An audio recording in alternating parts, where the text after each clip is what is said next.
Yaani nikwambie, katika watu hawajui sana kwa nini huwa tunaisifu Tanzania. Tunaipenda Tanzania kwa sababu moja. Tanzania ni taifa, kwanza ni taifa ambalo limekamilika kwa mipaka. Mipaka yake yote iko imara. Ukiangalia upande wa kaskazini, kusini, mashariki, kote liko imara.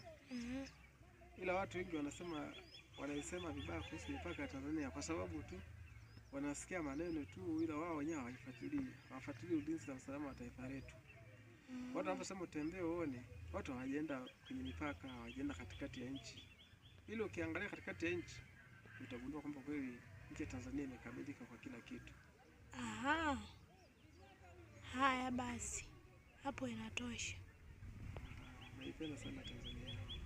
Haya.